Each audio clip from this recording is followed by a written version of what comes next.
제2부. 그리고 너희 모두가 나를 거부하게 될 때 그때 내가 너희에게 돌아갈 것이다. 진실로 내 형제여, 다른 눈으로 나는 내 잃어버린 너희를 찾을 것이고 또 다른 사랑으로 너희를 사랑할 것이다. 자라투스트라, 내어주는 미덕에 대하여. 1. 거울을 가진 아이. 그때 자라투스트라는 산으로 동굴의 고독 속으로 되돌아와 인간에게서 물러나 침잠하고 있었다. 그러면서 씨를 다 뿌려놓은 파종자처럼 기다리고 있었다. 그러나 그의 영혼은 초조함으로 가득 찼고 자신이 사랑한 자들을 그리워하고 있었다. 그는 아직도 그들에게 줄 것이 많았기 때문이다. 정말로 이것이 가장 어려운 것이다. 사랑으로 열었던 손을 다시 닫고 베푸는 자로서 겸손을 유지하는 것 말이다. 이렇게 몇 달, 몇 년이 이 고독한 자에게 지나갔다. 그의 지혜는 늘어만 갔고 이 넘치는 지혜의 풍요로움으로 그는 고통스러웠다. 그러던 어느 날 아침 그는 새벽이 되기 전에 깨어 누운 채로 오랫동안 생각에 잠긴 후에 마침내 속으로 이렇게 말했다. 왜 나는 꿈속에서 그리도 놀라 잠을 깼는가? 거울을 들고 있는 아이가 나에게 오지 않았는가? 아이는 이렇게 말했었지. 오 자라투스트라여, 거울 속의 자신을 보십시오 라고. 그러나 거울을 들여다보았을 때 나는 놀라서 소리질렀고 내 심장은 요동쳤도다. 왜냐하면 나는 나 자신을 본 게 아니었다. 나는 악마의 냉소와 찡그린 표정을 보았던 것이다. 진실로 나는 꿈속의 불길한 징조와 이 모든 경고를 너무도 잘 이해하겠다. 나의 교리는 지금 위험에 처해 있고 잡초 따위가 밀이라 불리기를 원하고 있다는 그런 의미였다. 나의 적은 강력해지면서 내 교리의 의미를 왜곡해왔구나. 그래서 내 사랑하는 자들이 내가 준 선물을 부끄러워하고 있는 것이리라. 내 벗들은 나에게로 오는 길을 잃은 것이로구나. 이제 길 잃은 자들을 찾으러 나설 시간이 왔도다. 이렇게 말한 뒤에 자라투스트라는 벌떡 일어섰다. 신선한 공기를 맡으려는 것처럼 일어선 것이 아니라 오히려 정신에 의해 감명받은 예언자나 가수처럼 일어섰다. 독수리와 뱀이 그를 놀라움으로 바라보았다. 왜냐하면 장밋빛 여명처럼 다가올 행복이 그의 얼굴에 비춰졌기 때문이다. 나에게 무슨 일이 일어났느냐, 내 동물들아. 자라투스트라가 말했다. 내가 아직 변하지 않았느냐? 행복이 폭풍처럼 나에게 오지 않았느냐 말이다. 나의 행복은 어리석기에 어리석은 것을 말할 것이다. 나의 행복은 아직도 성숙하지 못했으니 부디 그것을 참을성 있게 대해다오. 나의 행복은 나에게 상처를 입혔다. 그러나 모든 고통받는 자들이 나를 치료해주는 의사가 될 것이다. 나는 내 벗들에게로 또다시 내려갈 수 있게 되었고 내 적들에게도 내려갈 수 있게 되었다. 나 자라투스트라는 또다시 연설하고 베풀 것이고 또다시 내가 사랑하는 자들에게 사랑을 보여줄 것이다. 내 참을성 없는 사랑은 일출과 일몰을 향해 내려와 급류를 이루며 넘쳐 흐른다. 내 영혼은 침묵의 산에서 흘러나오고 비탄의 포구에서 흘러나와 계곡으로 흐르고 있다. 나는 너무도 오랫동안 갈망하면서 먼 곳을 응시했다. 나는 너무 오랫동안 고독 속에 있었다. 그래서 나는 이렇게 침묵하는 법을 잊게 되었다. 나는 이제 말문이 트이게 되었고 높은 바위에서 흘러내려오는 개울물에 요동치는 소리가 되었다. 나는 계곡 아래로 내 말들이 퍼부어지기를 바란다. 그렇게 내 사랑의 냇물이 지나갈 수도 없고 길도 없는 장소로 가파르게 내려가도록 하리라. 냇물이 마침내 바다로 가는 길을 어찌 찾지 못하겠는가. 확실히 내 안에는 호수가 있다. 고립되어 있어서 자급자족하는 호수이다. 그러나 내 사랑의 냇물은 호수를 이끌고 함께 내려가 바다로 향한다. 나는 새로운 길을 가고 새로운 연설을 할 것이다. 모든 창조자들처럼 나도 고리타분한 연설에 지쳤기 때문이다. 나의 정신은 더 이상 달아빠진 신발로 걷기를 원하지 않는다.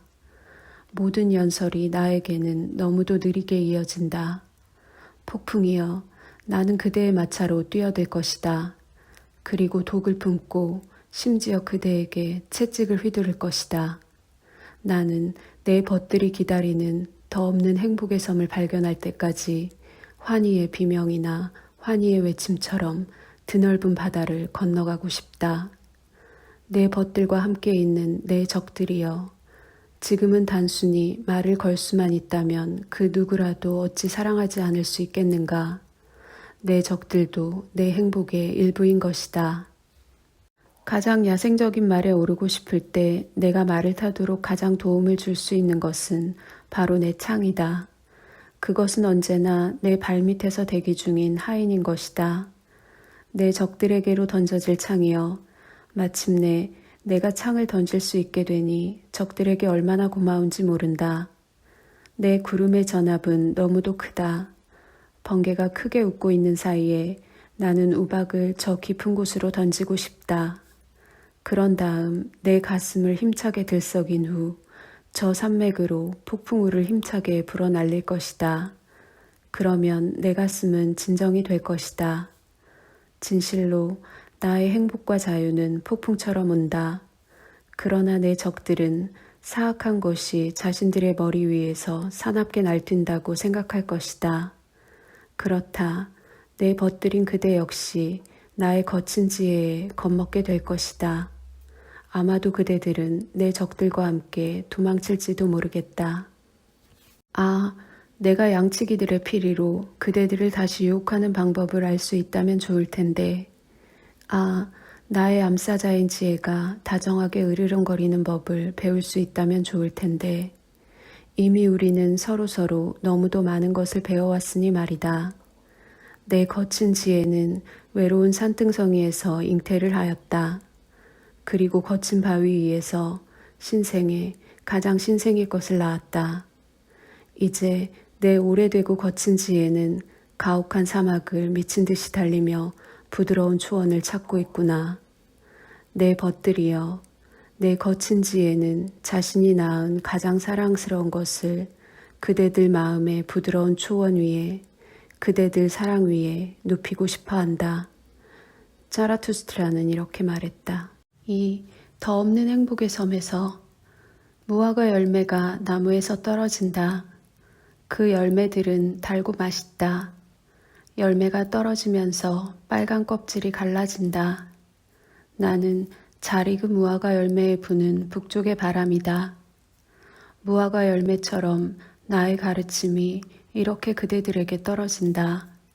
내 벗들이여, 지금 그 과즙을 마시고 달콤한 과육을 먹어라. 도처가 가을로 물들었고 하늘은 청명한 오후이다. 보라, 우리 주변의 이 풍요로움을. 풍요로움의 한가운데서 저 멀리 있는 바다를 바라보는 것은 좋다. 한때 그대는 멀리 있는 바다를 바라보며 신이라고 말했었다. 그러나 지금 나는 그대에게 초인이라 말하도록 가르친다. 신은 추측일 뿐이다.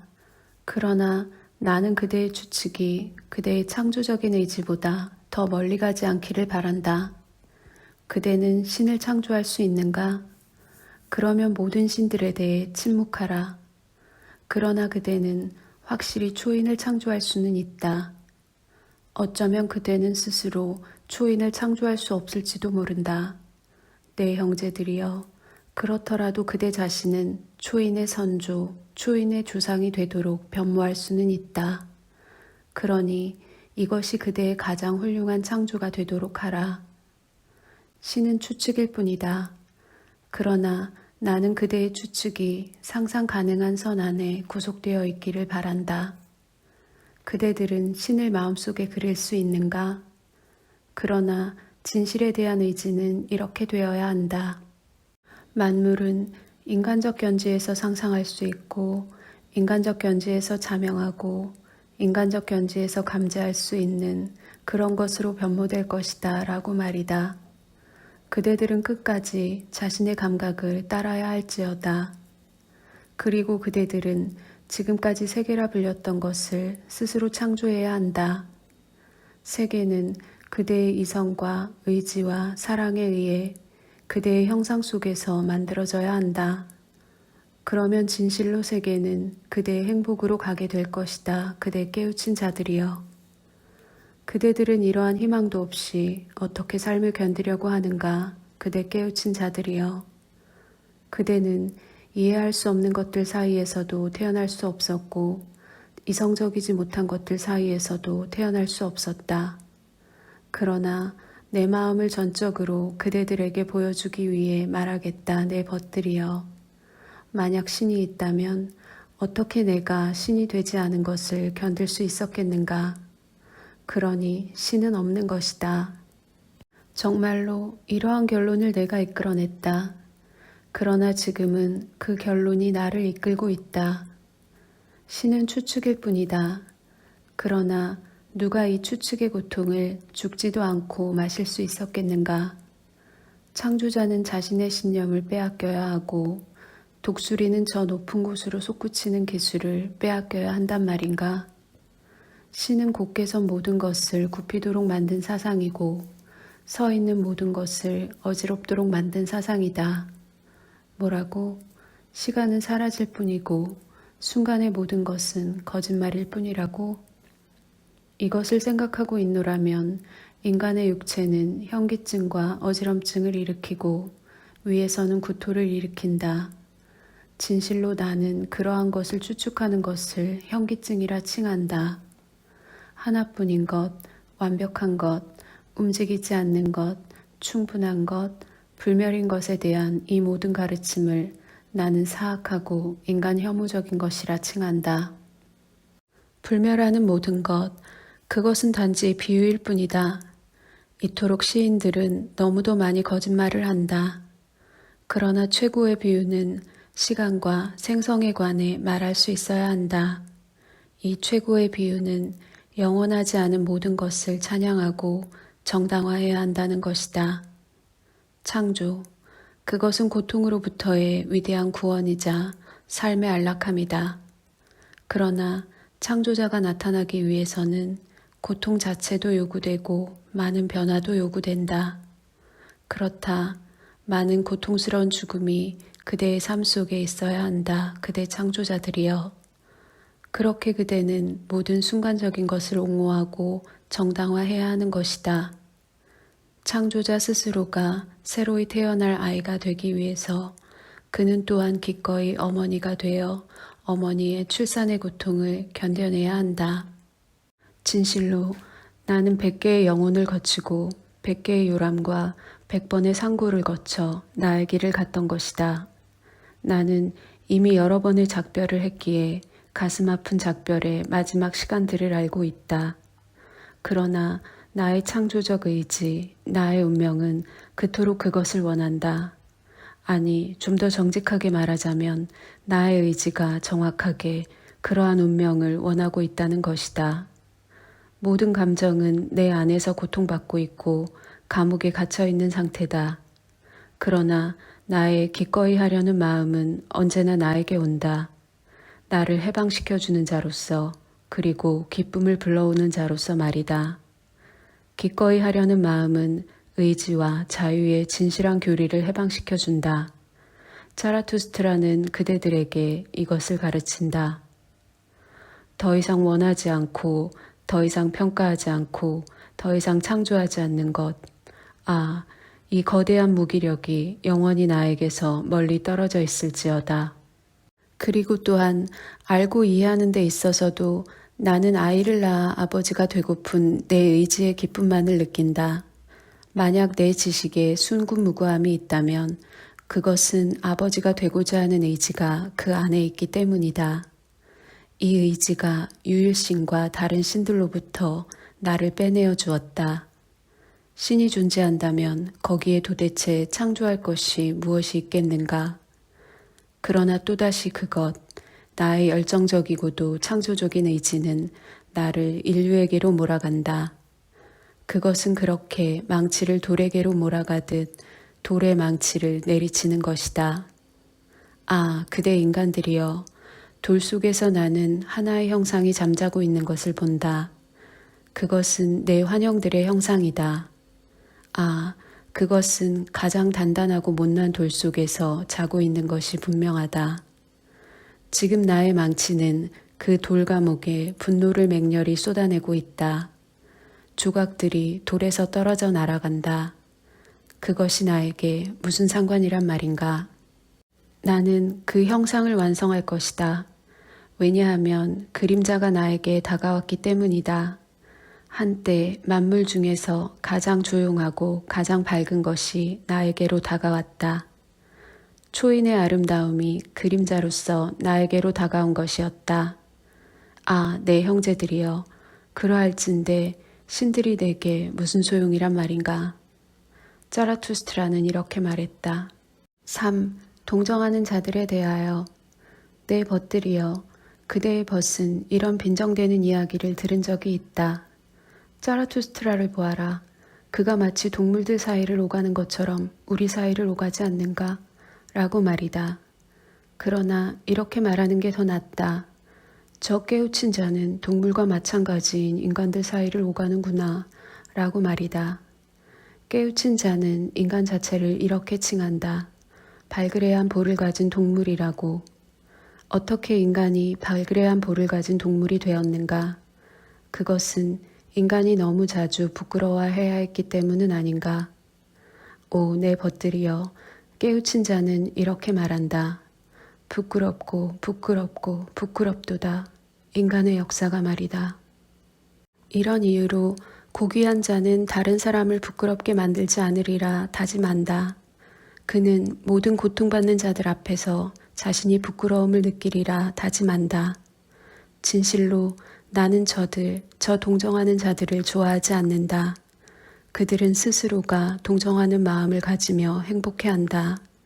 저들은 너무 부끄러움을 모른다. 내가 동정하는 마음을 가져야 한다면 동정심이 많은 자라고 불리고 싶진 않다. 그리고 내가 동정하는 마음을 가져야 한다면 되도록이면 멀리서 가지고 싶다. 또한 내가 사람들에게 동정심이 많다고 인정받기 전에 머리를 감싸며 도망치고 싶다. 나는 그대들도 이렇게 하라고 말하는 바이다. 내 벗들이여. 나의 길을 통해 나의 운명이 그대들처럼 슬퍼하거나 고통받지 않는 자들에게로 이끌어주기를, 그리고 희망과 음식과 꿀을 공유할 수 있는 자들에게로 이끌어주기를. 진실로 나는 고통받는 자들을 위해 이런저런 일을 했다. 그러나 언제나 내 자신을 더 잘 즐길 수 있었을 때 더 나은 일을 해냈던 것처럼 보였다. 인간이 지금까지 존재해 오면서 자신을 거의 즐기지 못했다. 내 형제들이여, 그것만이 우리의 원죄이다. 우리가 스스로를 더 잘 즐기게 되면 다른 사람을 해치거나 해칠 궁리에서 가장 잘 벗어날 수 있다. 그리하여 내가 고통받는 자를 도왔을 때 나는 손을 씻는다. 그렇게 나는 내 영혼도 깨끗이 씻어내는 것이다. 고통받는 자들이 고통받는 모습을 보았기 때문에, 그리고 그 고통을 보았기 때문에 나는 그 고통받는 자의 부끄러워하는 모습으로 인해 부끄러움을 느낀다. 내가 그를 도왔을 때, 그때 나는 그의 자부심에 몹시 상처를 입혔던 것이다. 거대한 의무감은 인간을 고맙게 여기도록 만드는 것이 아니라 복수심이 생기도록 만든다. 만약 작은 친절이 잊혀지지 않으면 그것은 무언가를 갉아먹는 벌레가 된다. 받아들이는 데 있어서 삼가는 마음을 가지도록 하라. 받아들임에 있어서 차이를 보여라. 나는 베풀 것을 가지지 못한 자들에게 이렇게 조언한다. 그러나 나는 베푸는 자이다. 나는 벗에게 벗으로서 기쁘게 베푼다. 그러나 낯선 자들과 가난한 자들은 나의 나무에 열린 과일을 스스로 따먹어도 좋다. 그 편이 덜 부끄러울 게다. 그러나 구걸하는 자들은 완전히 사라져야 한다. 진실로 그들에게 베푸는 것은 짜증스럽고 그들에게 베풀지 않는 것 또한 짜증스럽다. 죄인들과 나쁜 양심을 가진 자들도 마찬가지다. 나를 믿어라 내 벗들이여. 양심의 가책이란 침은 자신이 찌를 대상을 알려준다. 그러나 최악의 경우는 사소한 생각들이다. 진실로 사소한 생각을 하는 것보다는 사악한 일을 저지르는 것이 더 낫다. 확실히 너는 이렇게 말할 것이다. 사소한 악행의 즐거움은 많은 거대한 악행을 모면하게 해준다. 그러나 여기서 우리는 거대한 악행에서 모면되도록 바라서는 안 된다. 악행은 종기와 같다. 그것은 가렵고 염증을 일으키다가 갑자기 터진다. 그리고 그것은 이렇게 훌륭하게 말한다. 보라, 나는 질병이다. 악행은 이렇게 말한다. 그것은 정직한 것이다. 그러나 사소한 생각은 괴양과 같다.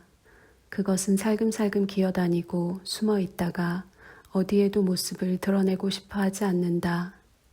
온 몸이 이 작은 괴양으로 인해 썩고 시들 때까지 말이다. 그러나 나는 악령 들린 자의 귀에 이렇게 속삭이며 조언한다. 그대가 악마를 키우는 것이 더 나을 듯 싶구나. 그러면 그대에게도 위대함으로 가는 길이 있을 테니 말이다. 아, 네 형제들이여. 우리는 모두에 대해 너무 많이 알고 있다. 그리고 많은 이들이 우리에게 숨기는 것 없이 투명하게 대했다. 그러나 우리는 그런 이유로 인해 오랜 시간 동안 그들에게서 빠져나오지 못했다. 인간들과 함께 사는 것은 어렵다. 왜냐하면 침묵을 유지하는 것은 매우 어렵기 때문이다. 우리는 가장 불공정한 자들이다. 왜냐하면 우리가 혐오하는 자들을 가장 불공정하게 대하는 것이 아니라 우리에게 아무 혐오감도 유발하지 않는 자들을 가장 불공정하게 대하니 말이다. 그러나 만약 그대가 고통받는 벗이 있다면 그의 고통의 안식처가 되어라. 그러나 간이 침대처럼 딱딱한 침대 같은 안식처가 되어야 한다. 이렇게 하는 것이 그를 가장 잘 돕는 것이 될 것이다. 그대의 벗이 나쁜 짓을 한다면 그러면 이렇게 말하라. 자네가 나에게 한 짓을 용서해 주겠네.